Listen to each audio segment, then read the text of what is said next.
What is up everyone, John from ARTV, coming at you with another year-end countdown video. Today I'm going to be talking about my personal top 20 favorite albums of 2017. This is always one of my most anticipated videos that I do throughout the entire year because you guys are always like, what did John like the most, or how did this hold up, or did this with repeated listens grow on him, or did this kind of disappear over time? And I think it's always interesting too as I take a look and see what stuck and what didn't. As with all of my year-end countdown videos, I want to remind you that everything from December of the previous year up until the end of November of this current year, 2017, is eligible. And yes, this year we actually have a December 2016 entry on my top 20. What'll that be? What all is here on the list? You will just have to wait and see. But first, let's take a quick look and shout out some of our honorable mentions, ones that didn't quite make the list, but great albums nonetheless.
It really is like pulling teeth whenever it comes to narrowing down these lists, and obviously my best albums and best songs are the absolute hardest for me because I have to limit myself and I'm not able to put everything on there. I might have loved an album and it just didn't quite make the cut. So none of this, oh, where's this? We're gonna riot in the comments because this album didn't make it and you didn't justify my list by putting it on yours as well. That's how I feel whenever I get comments like that. It always kind of makes me laugh, but it also irritates me because it is just my list, and I'm curious to know about your personal list as well. Comment your top 5 or even your top 10 if you want to down below. Please leave a like. It really does help out the videos, and it lets me know that you're enjoying the year-end countdowns. Anyways, let's roll off this list at number 20, starting with KESHA. Found a rainbow, rainbow, baby, trust me, I know life is scary, but just put those colors on, girl.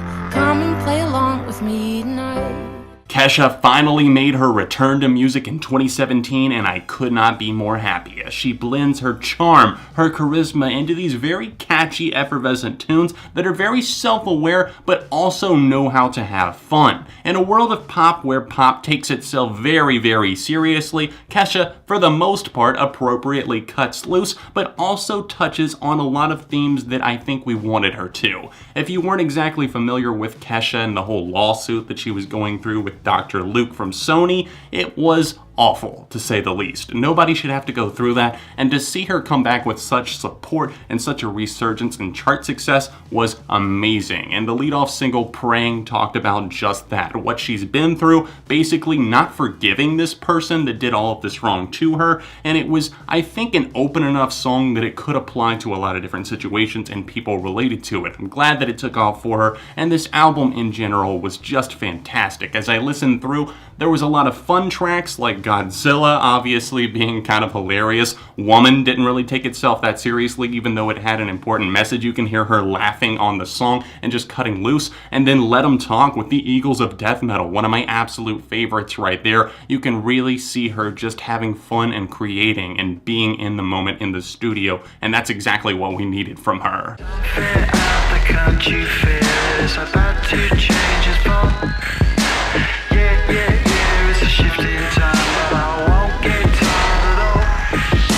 My number 19 choice is Gorillaz' Humans. I think that that's kind of an odd choice for some people. At least that's what I had people telling me whenever I reviewed the album because I actually liked it. I had people screaming, "John, you know this is their worst album, right?" And I'm screaming back like, "Hey, you know music is subjective, right?" Regardless of how you felt about it, I actually felt pretty strongly about enjoying this LP. And oddly enough, I kept coming back to a lot of this album's tracks, and whenever I started revisiting the album in preparation for my year-end list season, I really found myself enjoying the LP overall. They do a nice blend of hip-hop and indie-tronica, getting some voices from different communities. You have everyone from, like, we've got The Power, you've got like Noel Gallagher doing backup vocals, Jenny Beth, and then you've got somebody like obviously Vince Staples, and then you've got Pusha T, and then you've got the solo track like Busted in Blue. This album goes all over the place, but for me, it still feels connected, and I like the guest power that this album has. It has a lot of vibrato to it, there's so much variety in the tracks, and even ones that I don't exactly love, I can still kind of appreciate. Even moments like, obviously, you've got one that a lot of people seem divided on, Sex Murder Party,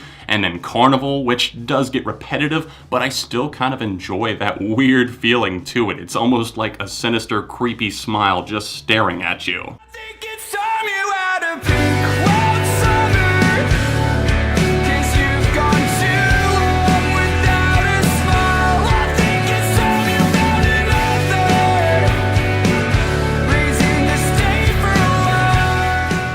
Hazy emo and post-hardcore laced this smashing debut, which was much more controlled yet somehow internally chaotic than I was initially expecting. But it's also kind of a great thing because they kept some of the elements from their EP that I did love so much. Some of the spoken word where they really start to break it down. I think that their singer is so talented, it's clear that his vocal training is paying off because he crushes it on some of these moments, whether it be Colorblind or Daylily, where he opens up a little bit more into a different style. Like I mentioned, I was maybe expecting this to be a bit more hard-hitting, but I'm almost glad that it's not because they show how talented they are as musicians and songwriters. Life is hard, that's why no one survives.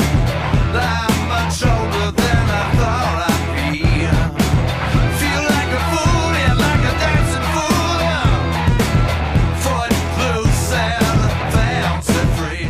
Alright, so maybe I was a bit trigger happy whenever I said I was head over heels for this record, but rest assured, my feet certainly did not fail me whenever it came to replaying the album. It's not a like clockwork, and it's not exactly in the same territory either. It's not trying to be. It's trying to carve out its own special place in your heart, and as a fan, I think I really received it differently than others, because I had a lot of people telling me they hated this album, they thought it was trash, it felt recycled, and maybe that's just because they don't like the producer Mark Ronson. Now, Mark Ronson is known for more of his pop-leaning stuff. You might know him for working with people like Bruno Mars and Lady Gaga, but here, I think he brings something special to Queens of the Stone Age as they round out their sound with maybe some more synths and some buzzing bass, just some more down-to-earth tracks, but also some really catchy, oddly danceable ones as well. My left stroke just went viral. Right stroke put a baby in a spiral. Soprano C, we like to keep it on the high note.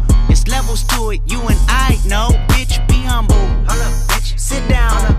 Hold up, be humble. Hold up, bitch. Sit down. Kung Fu Kenny comes through with another hot project here, not nearly as great as his last two, To Pimp a Butterfly and Good Kid, Mad City, but still more than enough to secure himself a place on this year-end list. If 2015's T-Bap was his answer against mainstream with kind of a jazz infusion, something that had more funk and spunk to it than real hip-hop, at least in the modern sense, then this is his answer to modern mainstream. Definitely kind of running with the wolves in a sense, because it has those inspirations and trap flavors, something that maybe sounds a bit modern, but rest assured, he's ahead of the pack with these songs, because it's not simple, it's not just one thing. He might sound a bit more simple on something like Humble, but rest assured, there is much more to dig into. A lot more intricate stories to unpack on this album, damn. Even though it might occasionally sound like some of the modern trap and rap production, rest assured that there are a variety of different genres presented to us on this very album. He collaborates with U2 on Triple X, and then has something like Love with Sakari, which is a very unexpectedly great song. And then Duckworth reflects on his past and really his father's story, which is very interesting because you get to see exactly what came to be because his dad wasn't killed one day.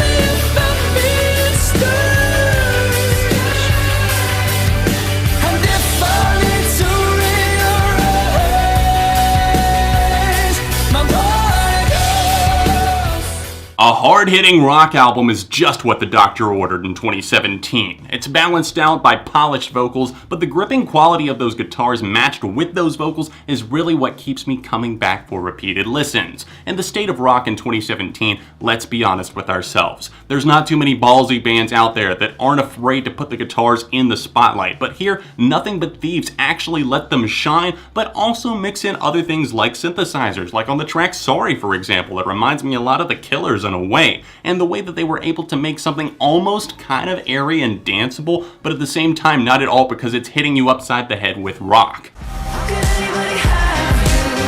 How could anybody have you and lose you? How could anybody have you and lose you and not lose their minds too? How could anybody have you?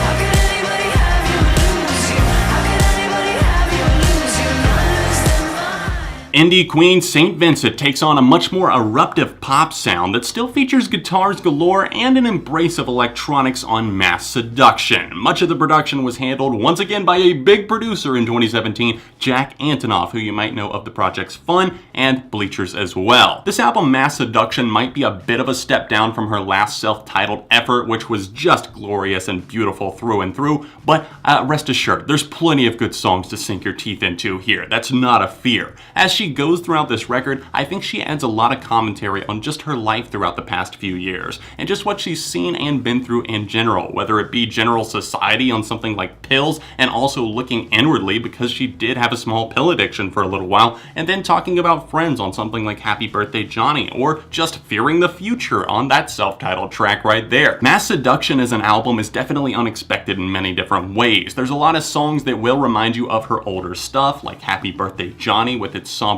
piano tone, and then maybe some of the closers like Slow Disco and its intro track that just kind of led into that, and then Smoking section, which is depressing as all get out. Something like that is just sending you straight to the morgue because you're just like, I want to cry. I want to cry tonight whenever I'm listening to this. She conveys her emotions in a very, very compelling way, and I think the productions and the songs are definitely, for the most part, there. There are a few that kind of missed the mark, but overall, Mass Seduction is definitely sitting well with me. This is an album that you don't want to miss. But I'm on my own, and I'm a little bit drunk, and I ask myself, what is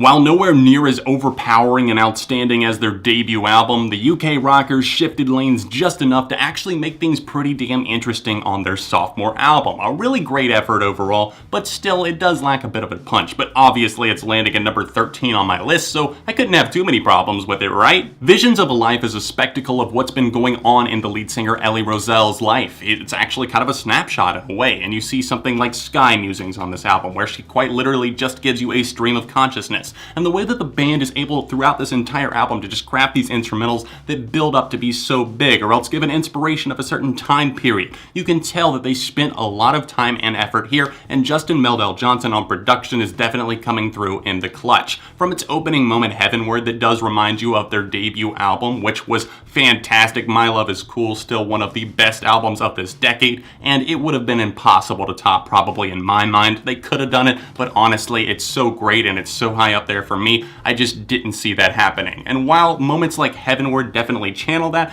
I think that they didn't quite latch on, and I'm glad that they struck a different chord as they approached different songs here, like Beautifully Unconventional, for example. That one called to mind just 60s and 70s music, and it has a great swing to it, a very short track. And then you've got the Riot Girl punch that is Yuck Foo.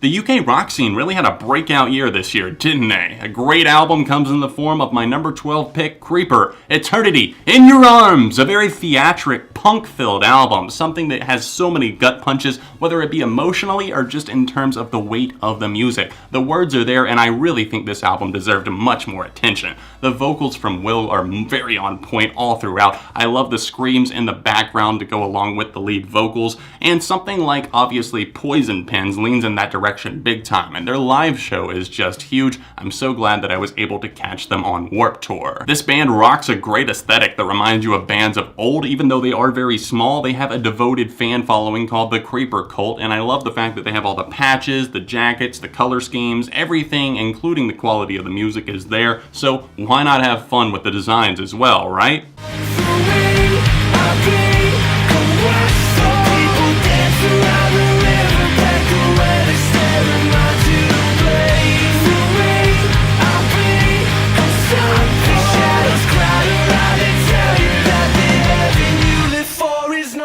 For me, my number 11 pick, Citizens As You Please, might just be my biggest surprise of the year. I might not have even checked it out if my girlfriend wasn't such a big fan of this band. She definitely suggested that I check it out, and I said, okay, I will. And as I listened through, I didn't think that I would get this level of penmanship. The lyrics are so mature, many of these topics are deep, and the way that they've grown as a band, Citizen in general, is just amazing to me. I wasn't that into their debut album or even Everybody Is Going to Heaven, but here on As You Please, they've definitely shifted lanes for something much more mature, and it's not that they've totally traded in their hard and post-hardcore leaning sound or even some of the grunge. It's just that they've evolved into something more moody, spacey, but also supercharged at the same time. The lyrics have more of a potency to them, and the songs stick with you as a result of that. Dropping of uppers and downers get done. I'm in a rush to be numb. Dropping 1,000 ain't much. Come from the clouds on a missile to turn this whole town into dust. Don't make a sound, baby, hush. I am the living, swipe right on the mic, I'm a slut. I don't know how to not spit like a loud.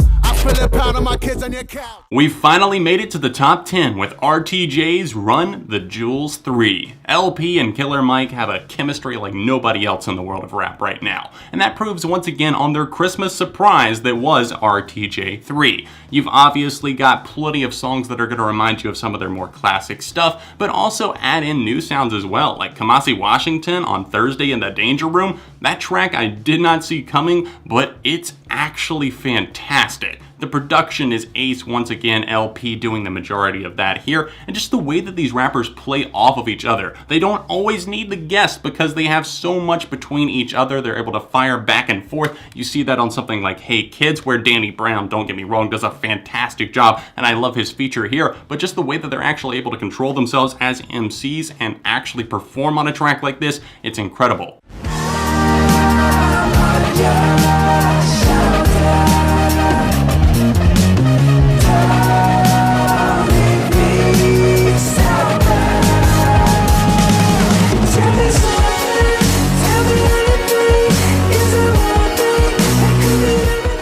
After not exactly being thrilled by 2015's Vitals by MUTEMATH, I went into Play Dead with modest expectations. This album has done nothing but grow on me, and that's such a fantastic thing as it demands to be played over and over and over again. It's like this electronic meets synthetic energy with plenty of alternative and rock sprinkled in, really to just keep everybody happy, with tons of charisma, great vocal charms from Paul Meany as well. I really hate though that this is the last one that DK is going to drum on. A fantastic, excellent drummer. He came up with a lot of the ideas, came up with the rhythm sections of these songs, and I just don't know how MUTEMATH is going to be without him. Of course, they do have their original drummer back from way back in the day, so I'm not exactly all that worried. Play Dead is one of those albums that just hits you upside the head, and you're thinking, okay, why didn't I even rate this higher whenever I reviewed the album? I had the chance. I maybe could have just dealt with it a little bit better at the time, but as you listen more and more, this is something that sinks into your subconscious.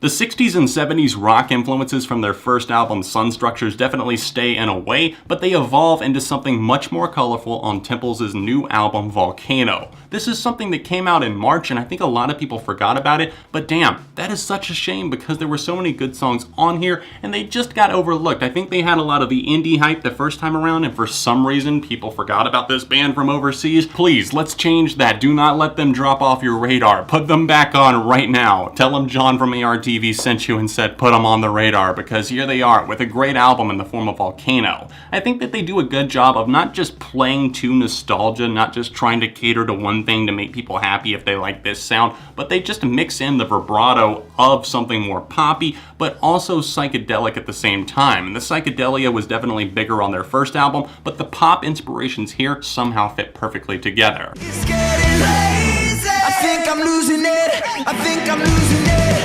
Oh, I think she said, I'm having your baby. It's none of your business. I'm having your baby. It's none of your business. Harry Styles leaves everybody shaking in their boots with the rock and roll spirit of his self-titled solo debut. The former One Direction member is doing things that none of the other 1D members have done solo, and that is be super successful by writing songs that aren't exactly top 40 leaning. Sign of the times, what a bold leadoff choice. Something that's over 5 minutes. He could have easily cut that down, chopped it up, gave it the pop treatment, but instead he opted for a full band to go on with him in tour, and then obviously work in the studio as well. The producers and the making of this album was so interesting to watch. I would highly recommend watching the documentary if you have the time. It's something where you get some insight into Harry's headspace and what he wanted to create on an album like this. He didn't just want to make something that would be in one ear, out the other. You know, it's an album. You could shit him out like it's nothing. That's clear. Some of the other 1D members have done that. But Harry decided to go a different route here and make something that felt a bit more timeless, and as a result, these songs stick in a big way. Some people will just call it a tribute to the 70s and the 80s and it has no creativity, but honestly, I love the fact that he seems to be introducing his audience to a different style of music, and his writing here is for the most part really solid. You like the sound of cigarettes after sex in our sight. Once you hit her lips and bad behavior, I'm in danger. 3, 4 a.m., the feeling's getting stranger. I'm in danger. Alternative band The MAINE have struck gold once again, coming in at number 6 on my list with Lovely Little Lonely. This one is equally catchy and dark at the same time, giving off themes of bleak but also happiness as well. It's like Bad Behavior meets Taxi. Is the sadness everlasting? And I looked at her and said, yeah, I actually think it is. That's something that occurs on this album. And you've got something more uplifting. It's kind of a back and forth, constantly riding the line, but in the best way possible, giving you the best of both worlds. This band always works super hard on their albums, and you can tell that they're passionate about their art, and they took their time crafting this record as they set themselves away in New York and then went off to a little private studio in an Airbnb that they pretty much built themselves, and they created Lovely Little Lonely. The transitory tracks on this are really fascinating and dark at the same time, and the way that they add suspense is something that we haven't really had from the MAINE before, at least not in a while, coming off of American Candy, which was definitely kind of a free album for the most part, just something that embraced wildness and friends. Something here feels a bit more rooted, but it's like they continued that sound at the same time, and I'm totally okay with that. And then where did we go cold? I thought I had you on hold.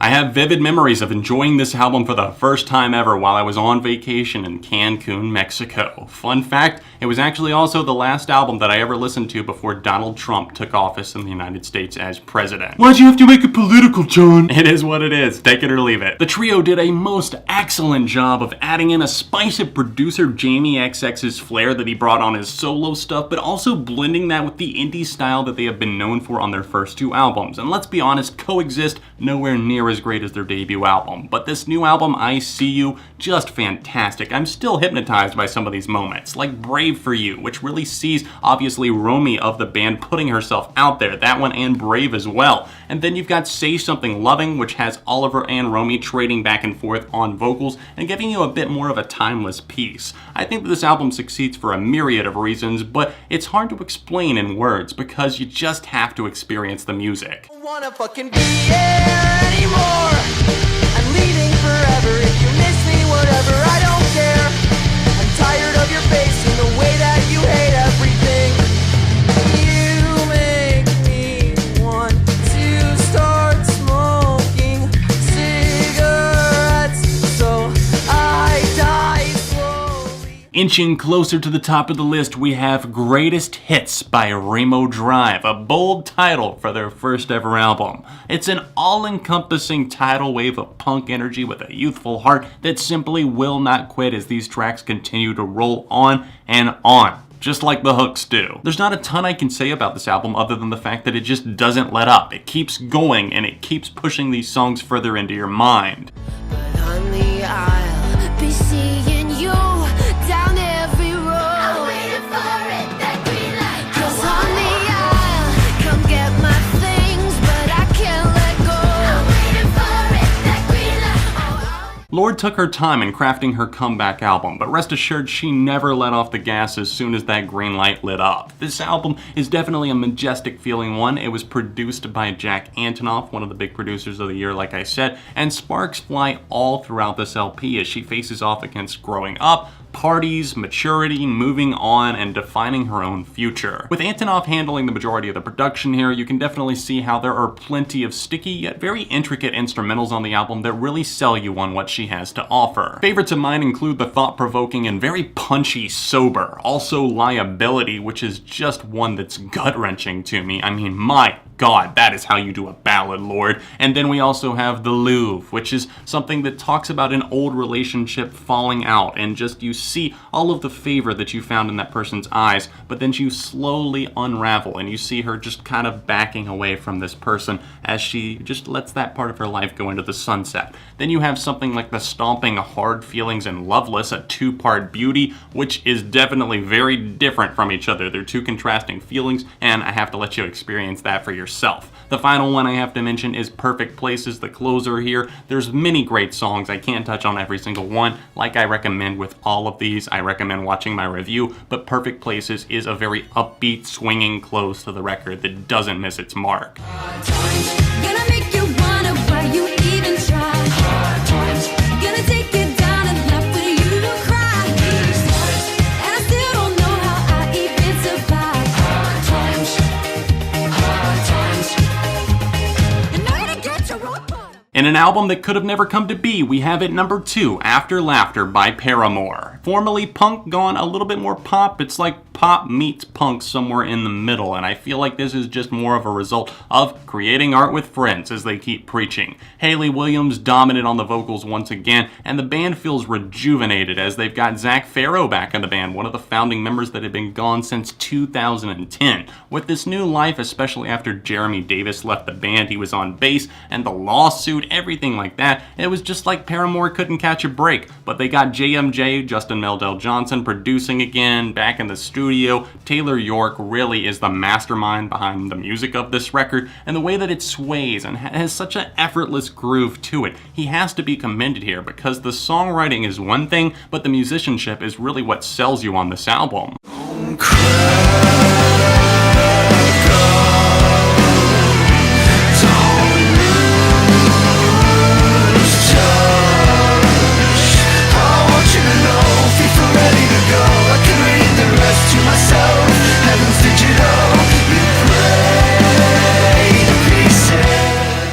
We're finally here at the top of the mountain, my number 1 album of 2017. It's brand new with their first album in 8 years called Science Fiction. We waited patiently for 8 years for finally some brand new material to surface. I was starting to lose faith. I didn't know if it was ever coming. In fact, like a week or two before the album actually dropped, I was like, I don't think it's gonna happen. We finally received that gift from above, and that is science fiction. In a world where my expectations probably never could have been met, especially for an album that I had been waiting for so long, been a fan of the band for so many years, and just didn't know if it ever would come.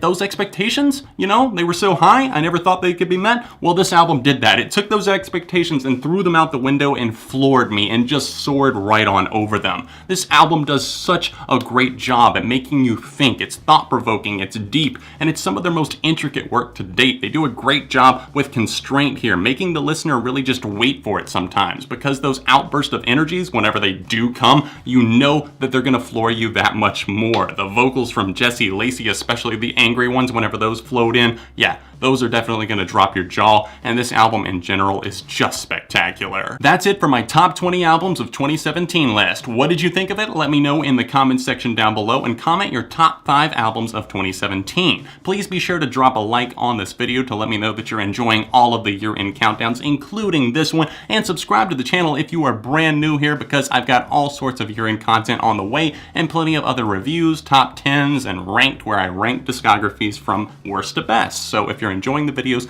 please make sure to stick around. I've got merch. If you want to purchase it and support the channel, it's the second link down below. If you want to support me on Patreon, it's the top link down below. It helps videos like this keep coming on a monthly basis. If you want to catch all of my year-end videos in one convenient playlist, it's right over here, or another recent year-end countdown that I did right over here. All of my socials in the description, and I'll see you very soon right here on ARTV.